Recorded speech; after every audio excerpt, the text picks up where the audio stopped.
ჩემი შვილიშვილი ამ სახლში ჩემარ ძალმა მოკლა. არ ვიცი რა მოხდა. აქამდე მას ბავშვებისთვის არასდროს მიუყენებია ზიანი. სოფელ ხახალა ჯვარში მომხდარმა უმძიმესმა დანაშაულმა მთელი სოფელი შოკში ჩააგდო. ადგილობრივები 8 წლის ბიჭს გლოვობენ, რომელიც დედამ განსაკუთრებული სისასტიკით მოკლა. დაკავებული სვეტლანა ახმედოვა სავარაუდოდ შვილს მაკრატლით დაესხა თავს. ტრაგედია მცირეწლოვანი ბავშვის უმცროსი და-ძმის თვალწინ დატრიალდა.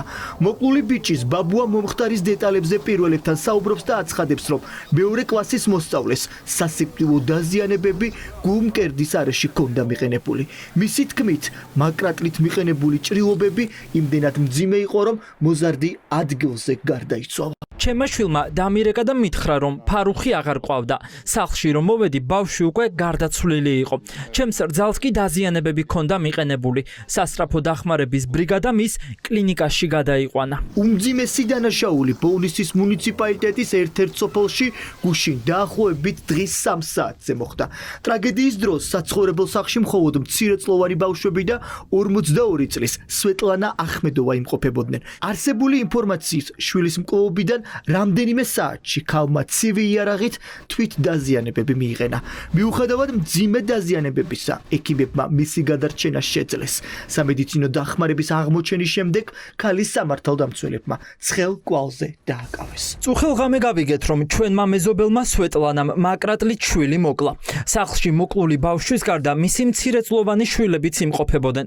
მე როგორც გავიგე, მათ თვალწინ სამზარეულოდან მაკრატელი აიღო და 8 წლის ფარუხის გულში ჩაარტყა. მე მეზობელი სოფლიდან ვარ. ქალი, რომელიც ახლა დაკავებულია, ჩვენი მეზობელი იყო. აქ მოვედით, რომ ოჯახისთვის სამძიმარი გამოგვეცხადებინა. ძალიან მძიმე ამბავია. 8 წლის ბავშვი იყო, რომელიც დაიღუპა. ადგილობრივების ინფორმაციით, ქალს, რომელსაც გამოძიება მძიმე დანაშაულის ჩადენას ედავება, ჯანმრთელობის სერიოზული პრობლემები ჰქონდა.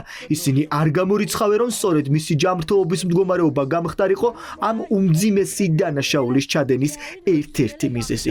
ახლა ჩნდება კითხვა, იყო თუ არა დედა დანაშაულის ჩადენის დროს შეურაცხადი. ახლა ამბობენ, რომ ფსიქიკური პრობლემები ჰქონდა, თუმცა პირადად მე მსგავსი არაფერი შემემჩნევია. ძალიან კარგი ბავშვი იყო. არ ვიცი რატომ მოკლა. ხამით რომ მივედით, გვითხრეს, რომ ბავშვს გულის არეში მაკრატელი ჩაარტყა. შემდეგ კი როგორც გვითხრეს, დედამ თვითმკვლელობა სცადა და საკუთარ თავს დანით რამდენიმე ჭრილობა მიაყენა. ვერ ამიხვდება რატომ მოკლა დედამ შვილი. როდესაც ღამით მოვედით, უკვე გვითხრეს, რომ ბავშვი გარდაცვლილი იყო. ასევე გავიგეთ, რომ ქალმა მომხდარის შემდეგ თვით დაზიანებები მიიყენა და საავადმყოფოში გადაიყვანეს. დედას ჯანმრთელობის პრობლემები ჰქონდაო, მაგრამ აქამდე ეს არავის უთქვამს. შვილი რომ მოკლა, მერე დაიწყეს ამაზე საუბარი. სად მოიხდის შვილის მკვლობისთვის დაკავებული ქალის სასჯელს? პენიტენციურ დაწესებულებაში თუ სპეციალურ სამედიცინო კლინიკაში? შესაბამისი ექსპერტიზისა და სამედიცინო შეფასებების შემდეგ გახდება ცნობილი. მანამდე კი მძიმე დანაშაულისთვის დაკავებული ქალი დროებითი მოთავსების იზოლატორში რჩება. სასამართლოს ხდომაზე მას შესაძლებლობა ექნება ისაუბროს ბრალდებებთან დაკავშირებით, თქვას, ნანობს თუ არა ჩადენილ ქმედებას და განმარტოს, რა გახდა საკუთარი შვილის მკვლელობის სავარაუდო მიზეზი.